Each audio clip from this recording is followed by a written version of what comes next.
Hello and welcome to Flory Models Friday Catch-Up Show. Here we are with you on the 14th of March 2025. Busy week this week. As you can see, I've really pushed on with the Marauder, which was nice, and lots of things were going on in the background as well. So it's been very, very busy. Anyway, it all started last Saturday where we had a live show. So we started off with Matchbox March. Obviously, everyone builds a Matchbox kit and goes through the various stages of hassles and tribulations and then fond memories of building such a magical kit. So that was up on there. The live show is still up there if you want to go off and watch it. And it's down in here, and obviously it's all about building. So I've rescribed, I'm up in the top here, completely rescribed the old Warhawk. Or the Tom Hawk, whichever way you want to carry it, and all the rest of it. So I was building on that one, going through on there. Matt was obviously building the Mosquito, and again, very, very nice it was too. Andy was working on, I can't remember what Andy was working on now.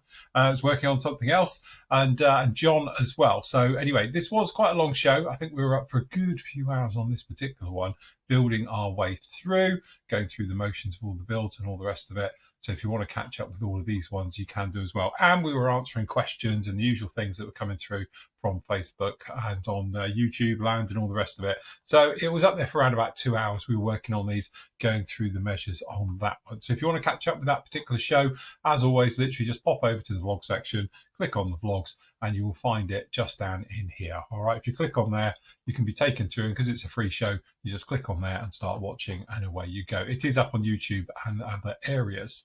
Then on Monday, we have the next part, which is part 2 of the fantastic Marauder kit. Really am enjoying this one. This is classic ICM at its best, where it goes together absolutely flawlessly. I've had no problems with this at all. And again, I wouldn't say cheating, because it's my new way of modelling now, but just base coat down in here, interior green, and then the rest of it everywhere was done with the old markers. So these are the AK markers, going through the motions of doing all of those. Then we just came in with a little bit of dry brushing right the way over, a little bit of an oil wash just to give it some grime and some depth into it and some texture. And as you can see, it turned out very, very nicely. Aftermarket wise, we've got a couple of bits down in here. So we've got the 3D printed instrument panel. We've got some photo etch harnesses, and we've got a mask set going through on this one. So really, we were just sort of getting that one together. And again, why is it none of these acrylic ones can make a decent red? It's only Sharpie red that's a decent red. But again, don't put that near enamel thinners, kids, because it will bleed and leach and goes everywhere. All right. Anyway, that gets us this far on this one right the way through. And again, this week I then continue to work on it, as you'll see in a little bit. Tuesday, it was all about primers. So a little bit of a basics. Obviously, we've answered many, many questions on the shows and things like that, talking about, you know, why you've got texture in your paintwork, why you have trouble with deckling and weathering and stuff. And sometimes you can track it right the way back to preparation of the plastic of the model and then your primer coat. If you get both of those right, everything else should sort of fall into place. I'm not saying it won't need a little bit of tinkering along the journey, but it should save you a lot of grief. But if you've got a rough primer coat going down there, it means you're going to have a rough paint job, you're going to have rough decals going on, lots of silvering, and then your weathering is going to be affected to it as well. So we were talking about all things sort of primers down in here. I was explaining the differences and the ones that I tend to use and the family groups that they're in and things like that. So we were talking about the acrylic, the lacquer, the enamel based ones, and then just your general sort of alcohol based ones as well right the way through. So we're discussing them, and then I just gave a quick show of how I go about priming my models as well. So obviously the Warhawk got a little bit of a rundown in here as well. So anyway, members, if you want to go off and see that one, talking all things primers and things like that, you can catch up with that one right now. Then we had a vlog with me. Obviously, I've been pushing heavily along with the actual the Marauder, purely because I'm going to be away for a little bit over the course of the end of the month. So I wanted to get this one nicely done, nicely ahead and things like that. So we were talking all things to do with this one. We're talking about the rescribing of it and just generally having a quick catch up. It's only like an 8-minute show, 9-minute show on this one right the way through, but it's just a little bit of how we were getting on with the Marauder and working our way through. Last night we had a live show. We had a few technical difficulties. I'm not going to lie. My sound, I have found the fault now, everybody. It looks like now, hopefully you're hearing this, it's absolutely fine. Haven't touched anything. But when we have been trying it and we were using Messenger last night, although the quality and the ease of use was the easiest out of all of them, my system, because I've got it on various things, I'm using an ATM Mini and various things for doing the streaming, doesn't like it. So it's trying to reduce my sound levels all the time. There's no way of deactivating it that I can see. It's a Windows setting. So where you've got the boost mic in the Windows, it actually just keeps fading me back to 50%. And I need it to be up around about 75, 80%.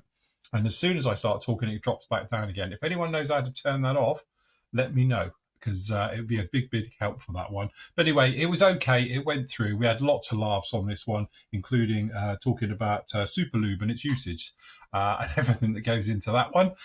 So anyway, we're catching up, obviously, with Matt and Andy down in there. So a good show was had by that one.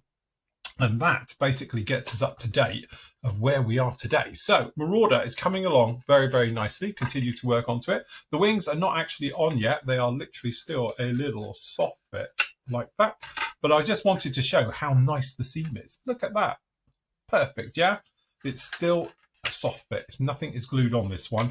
So it literally just goes together really nice. Again, it's a great kit. Having a lot of fun with this particular one all the way through, and hopefully it's going to be coming together now, because we've got the wings done, we've got the actual nacelles done as well, and these are another dream fit. Once these are in, they are absolutely seamless. They are fantastic, very nice all over on this kit. So it's going together very nicely. So anyway, we're going to get these ones on over the weekend, get this one sorted in and buttoned up and all the rest of it, and then we can really start to push on. So as soon as we get those on, then we're going to get the clear parts masked up and get those installed. Then we're going to mask it up in some certain areas, and then we're going to be off to primer, getting the primer coat on this. And this particular one, as said before, is going to be done in the absolutely fantastic markings of, I just got a cup of this little lump. So we're doing this one. So this has got everything I love about modelling, full stop. So it's a natural metal finish, which is one of my favourites. It's got invasion stripes, because I think that's just uber cool. And it's actually got a shark's mouth on it, or it's definitely got a mouth with big teeth, with a lovely bit of splash of colour mixed into it as well. So again, this is one of those ones where, you know, the build section itself, we're just sort of flying through it, going through the motions of and all the rest of it. But what we're really going to focus on is doing that job of actually a really nice natural metal finish, all right, or a bare metal finish onto this one. And then we're going to be talking about how you mask over it, how you work with it, because we're going to be masking over this a lot, so different colors to go over the top. We're going to be doing patching work with it. We're going to be doing like repair marks on it, all the rest of it. Obviously you've got to put invasion stripes onto it. Do you put them on before the metalwork or after the metalwork? Yeah, it all gets a little bit. So we're going to be discussing that one at length over some of these upcoming videos that you're going to be getting shortly. Plus the fact, again, it will be some of the nice, interesting stuff about weathering with a natural metal finish, how to go about it. So obviously using oils is okay, but enamels is a bit of a no-no, because obviously don't forget these are technically an enamel lacquer, enamel based product with the extreme metal, so we're going to be doing those with it as well. So anyway, I'm going to get going with that one, and we'll be pushing on nicely for that, so hopefully it's all done by the end of the month as well. I'm a little bit ahead of you on the videos. I'm acutely aware of that. So what I'm going to end up doing is that when I go away, for instance, I'm away Friday and Monday, I'm going to put a video part up on Friday and then another one up with you on Monday at the end of the month. Where am I going? I'm off to Lingen. So we're off to the model show in Germany. So if you are going, love to see you. Come over, say hello. I'm going to take some goodies with me, some stickers and giveaways and bits and pieces like that. So please come and say hello. I'll be demoing and chatting, answering questions, and obviously helping out on the Braveco stand as well, because I'll be part of them for it. So if you are going to Lingen in a couple of weeks' time at the end of the month, love to see you there. And then whilst I'm over there as well, there's a couple of other places in the Netherlands I want to have a look at as well. So got a couple of days out. So I'll be vlogging the lot and recording the lot, and I can show you guys hopefully all when I get back as well. Other things going on at the moment over on the store.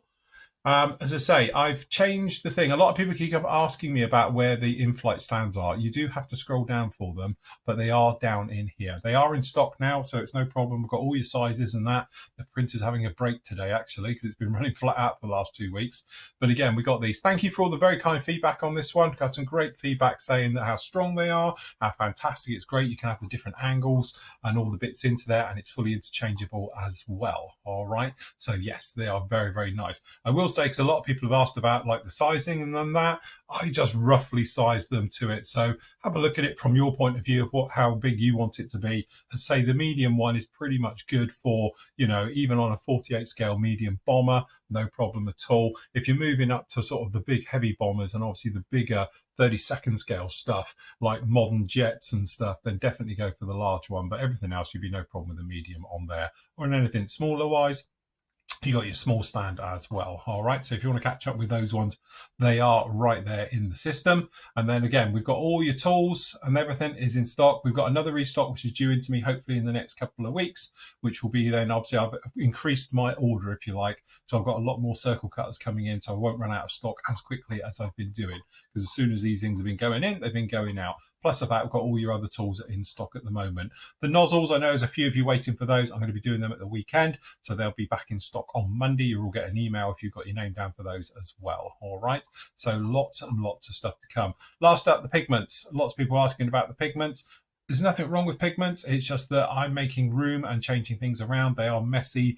They're horrible for when I work with them. I said before, I get them at 5 kilos at a time, and they're just big, messy things to work with. So I've decided to drop them out. We don't sell too many of them, and I could use that space for doing other things and increasing stock levels. So that's why those are going. If you do want them, they're only at $271 plus VAT where applicable. So you've got yourself a real bargain there. And don't forget, these come in the big 40ml tubs. All right, and they are absolutely stuffed as well. So if you want to get those ones, you can do. Last question, the light wash. As a lot of you know, currently the mine where our clay comes from isn't operational for another 2 months. Well, another month, April it opens. And we are basically out of clay on those ones at the moment. But don't forget, you've got dust, which is incredibly close to it. Think of it like a bone colour with it, and you can mix that one as well. But hopefully we'll have light back in stock within the next sort of 2 months. I would say, by the time I get it made and done and all the rest of it, it's going to be around about mid-May with any like those will be back in stock. But anyway, we've got all your other ones as well just down in there.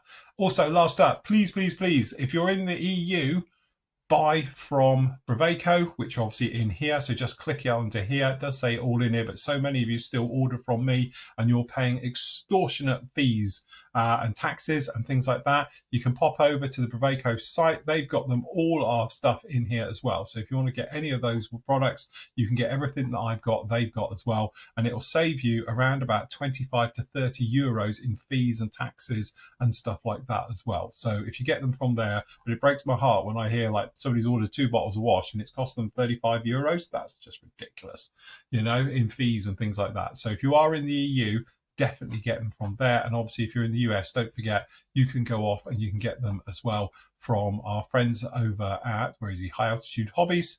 And obviously, Hannets have them in the UK as well, things like that, if you want to get those ones. So all those bits and pieces are there to make things a little bit easier for you, okay? Last up, PM Models. They've been very, very busy at the moment, and Matt has. So obviously we've got a bit of a restock down in here, some really nice stuff as well. So we've got the Ryefield Tigers, really good prices on these. Hopefully we'll be a lot more competitive these days with the recent changes we've made. We've got that gorgeous Strike Eagle as well at just 60 quid, very, very nice. The lovely little Scout and Wasp helicopters, classics, like obviously this is fantastic. 35 quid, look, for the old Hasegawa F-14, which is still a fantastic kit. Gannet, I've got Sea Harriers. I've built the Sea Harrier fleet, and I've built the Super Hornet from Kinetic. Very, very nice kits as well, and some absolute corkers as well from Edard. So we've got the Spitfire Story down in there at just 32 quid. And again, if you want a Messerschmitt Profi Pack one there, just 20 quid. So some real nice bargains all the way through here. And we've got a bit more of the ICM in. I know we sold out originally, but we have managed to get a few more ICM kits. So if you want to join me with the bomber build, it's up here just now. It's only 40 quid. So very, very nice. And again, I built the Beaufort as well, just at 32 quid. Some really nice offers and deals just down in here. Plus I fact a few other little goodies and nice ones down below. So if you want to get them, or you want to get all your other stuff, your paints, your tools, your markers, anything at all, don't forget, we've got your back covered, and we get literally at the moment, we've got daily restocks coming in of most of this stuff as well. So we're stocking up and ramping up again. So you can get any of your bits and pieces just down in there. Just pop along to pmmodelsuk.com, and that's Matt, and he'll sort you out and get you all sorted on that particular one. And that's about it for me. So I'm going to carry on working with this little lump, and then hopefully we can get it somewhat all together, get it into some primer, get a nice glossy black onto it, get some metals onto it. It'll look absolutely fantastic. And I can't wait to get those markings on with the yellow, with the teeth and the invasion stripes. It's going to look absolutely fantastic. So stick around to see that one over the next few weeks. As always on a Friday, I'm going to leave you with your great work from the gallery. So until Monday, everybody, happy modelling. Take care.